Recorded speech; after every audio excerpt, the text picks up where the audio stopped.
Chapter 14. The Circumstantial Evidence. Are there any supporting facts that point to the resurrection? No witnesses watched Timothy McVeigh load 2 tons of fertilizer-based explosives into a Ryder rental truck. Nobody saw him drive the vehicle to the front of the federal building in Oklahoma City and detonate the bomb, killing 168 people. No video camera captured an image of him fleeing the scene. Yet a jury was able to conclude beyond a reasonable doubt that McVeigh was guilty of the worst act of domestic terrorism in U.S. history. Why? Because fact by fact, exhibit by exhibit, witness by witness, prosecutors used circumstantial evidence to build an airtight case against him. While none of the 137 people called to the witness stand had seen McVeigh commit the crime, their testimony did provide indirect evidence of his guilt. A businessman said McVeigh rented a Ryder truck. A friend said McVeigh talked about bombing the building out of anger against the government.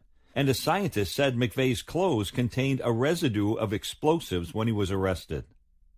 Prosecutors buttressed this with more than 700 exhibits, ranging from motel and taxi receipts to telephone records to a truck key to a bill from a Chinese restaurant. Over 18 days, they skillfully wove a convincing web of evidence from which McVeigh was woefully unable to extricate himself. Eyewitness testimony is called direct evidence because people describe under oath how they personally saw the defendant commit the crime. While this is often compelling, it can sometimes be subject to faded memories, prejudices, and even outright fabrication. In contrast, circumstantial evidence is made up of indirect facts from which inferences can be rationally drawn.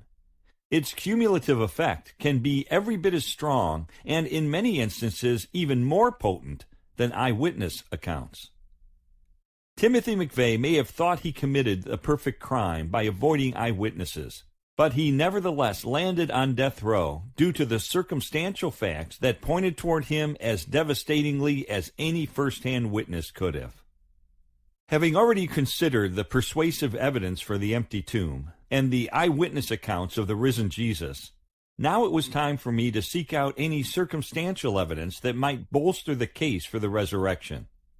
I knew that if an event as extraordinary as the resurrection of Jesus had really occurred, history would be littered with indirect evidence backing it up.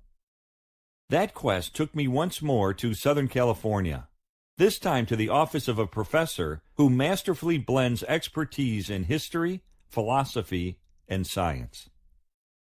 The 13th interview. J.P. Moreland, Ph.D. J.P. Moreland is brimming with energy. He spoke in animated and enthusiastic tones, frequently leaning forward in his swivel chair to emphasize his points, actually bouncing a bit at times, almost as if he were going to leap out and throttle me with his arguments. "I love this stuff," he exclaimed during one brief break, the only time during our conversation when he stated the obvious. Moreland's highly organized mind works so systematically, so logically, that he seems to effortlessly construct his case in complete sentences and whole paragraphs, without wasted words or extraneous thoughts, ready for proofreading and printing. When my tape recorder would stop, he would pause, give me time to slip in a new cassette, and then pick up exactly where he had left off without missing a beat. While Moreland is a well-known philosopher with a doctorate from the University of Southern California, and is comfortable navigating the conceptual worlds of Kant and Kierkegaard, he doesn't dwell exclusively in the abstract. His background in science, he has a chemistry degree from the University of Missouri, and mastery of history, as demonstrated by his excellent book Scaling the Secular City, anchor him in the everyday world and prevent him from floating into purely ethereal thinking. Moreland, who also has a master's degree in theology from Dallas Theological Seminary, currently is a distinguished professor of philosophy at the Talbot School of Theology, where he teaches in the master's program in philosophy and ethics. His articles have been published in more than 30 professional journals, such as American Philosophical Quarterly, Metaphilosophy, and philosophy and phenomenological research. He has written, co-authored, or edited a dozen books, including Christianity and the Nature of Science, Does God Exist? A debate with Kai Nielsen, The Life and Death Debate, The Creation Hypothesis, Beyond Death, Exploring the Evidence for Immortality, Jesus Under Fire, and Love Your God with All Your Mind. Sitting down with Moreland in his small but homey office, I already knew that circumstantial evidence is plural rather than singular.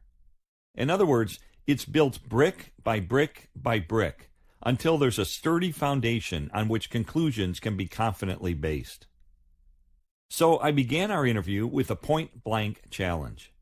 Can you give me 5 pieces of circumstantial evidence that convince you Jesus rose from the dead? Moreland listened intently to my question.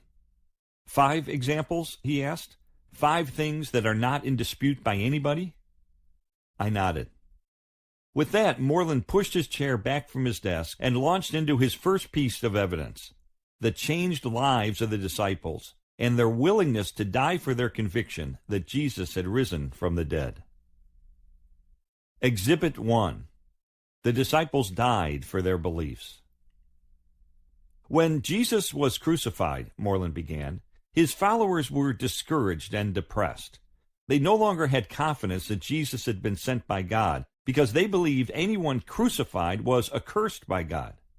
They had also been taught that God would not let his Messiah suffer death. So they dispersed. The Jesus movement was all but stopped in its tracks. Then, after a short period of time, we see them abandoning their occupations, regathering, and committing themselves to spreading a very specific message, that Jesus Christ was the Messiah of God who died on a cross, returned to life, and was seen alive by them. And they were willing to spend the rest of their lives proclaiming this without any payoff from a human point of view. It's not as though there were a mansion awaiting them in the Mediterranean. They faced a life of hardship. They often went without food, slept exposed to the elements, were ridiculed, beaten, imprisoned. And finally, most of them were executed in torturous ways. For what? For good intentions? No, because they were convinced beyond a shadow of a doubt that they had seen Jesus Christ alive from the dead. What you can't explain is how this particular group of men came up with this particular belief without having had an experience of the resurrected Christ. There's no other adequate explanation. I interrupted with a yes, but objection. Yes, I agreed, they were willing to die for their beliefs. But, I added, so have Muslims and Mormons and followers of Jim Jones and David Koresh.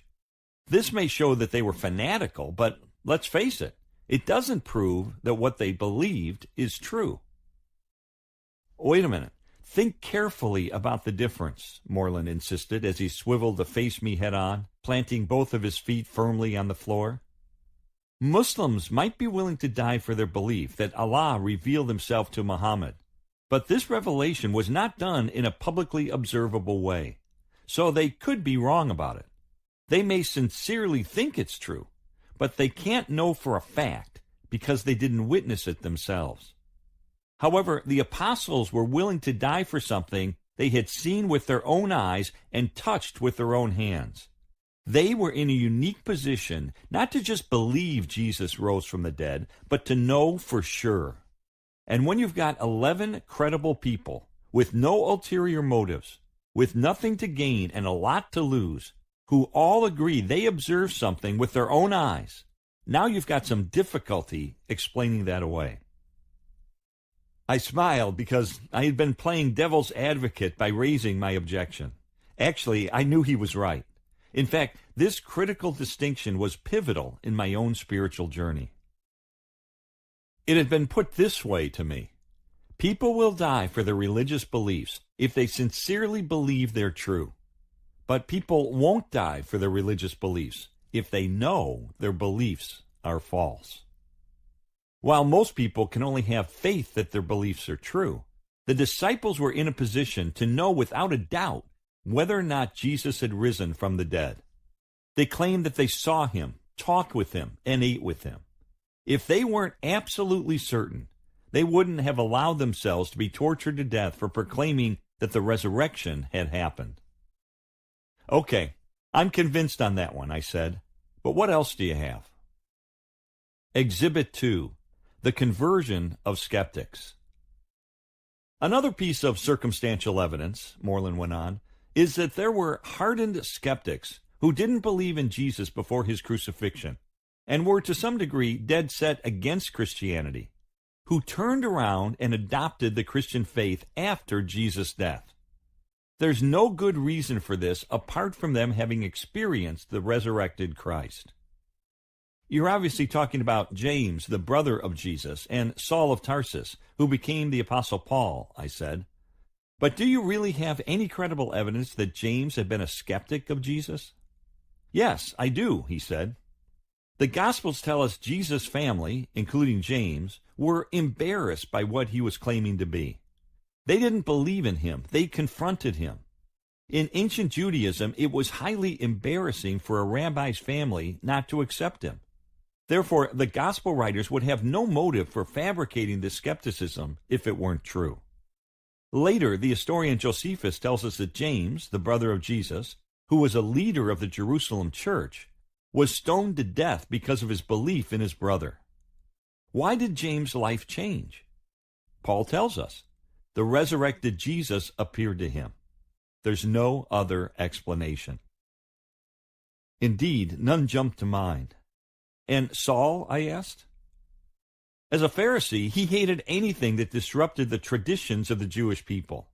To him, this new counter-movement called Christianity would have been the height of disloyalty. In fact, he worked out his frustration by executing Christians when he had a chance, Moreland replied. Suddenly, he doesn't just ease off Christians, but joins their movement. How did this happen? Well, everyone agrees Paul wrote Galatians, and he tells us himself in that letter what caused him to take a 180-degree turn and become the chief proponent of the Christian faith. By his own pen, he says he saw the risen Christ and heard Christ appoint him to be one of his followers. I was waiting for Moreland to make this point so I could challenge him with an objection by Christianity critic Michael Martin. He said that if you count Paul's conversion as being evidence for the truth of the resurrection, you should count Muhammad's conversion to Islam as being evidence for the truth that Jesus was not resurrected, since Muslims deny the resurrection. Basically, he says the evidential values of Paul's conversion and Muhammad's conversion cancel each other out, I told Moreland. Frankly, that seems like a good point. Won't you admit that he's right? Moreland didn't bite. Let's look at Muhammad's conversion, he said with confidence in his voice. No one knows anything about it. Muhammad claims he went into a cave and had a religious experience in which Allah revealed the Quran to him. There's no other eyewitness to verify this. Muhammad offered no publicly miraculous signs to certify anything. And someone easily could have had ulterior motives in following Muhammad, because in the early years, Islam was spread largely by warfare. Followers of Muhammad gained political influence and power over the villages that were conquered and converted to Islam by the sword. Contrast that with the claims of the early followers of Jesus, including Paul. They claim to have seen public events that other people saw as well. These were things that happened outside their minds, not just in their minds. Furthermore, when Paul wrote 2 Corinthians, which nobody disputes he did, he reminded the people in Corinth that he performed miracles when he was with them earlier. He'd certainly be foolish to make this statement if they knew he hadn't. And your point, I asked? Remember, he said, it's not the simple fact that Paul changed his views. You have to explain how he had this particular change of belief that completely went against his upbringing, how he saw the risen Christ in a public event that was witnessed by others, even though they didn't understand it, and how he performed miracles to back up his claim to being an apostle. All right, I said. I see your point, and I'll admit it. It's a good one. With that, I gestured for him to go on to his next piece of evidence. Exhibit 3, changes to key social structures. In order to explain his next category of circumstantial proof, Moreland had to provide some important background information about Jewish culture. At the time of Jesus, the Jews had been persecuted for 700 years by the Babylonians, Assyrians, Persians, and now the Greeks and the Romans, Moreland explained. Many Jews had been scattered and lived as captives in these other nations. However, we still see Jews today, while we don't see Hittites, Perizzites, Ammonites, Assyrians, Persians, Babylonians, and other people who had been living in that time. Why? Because these people got captured by other nations, intermarried, and lost their national identity. But why didn't that happen to the Jews? Because the things that made the Jews Jews, the social structures that gave them their national identity, were unbelievably important to them. The Jews would pass these structures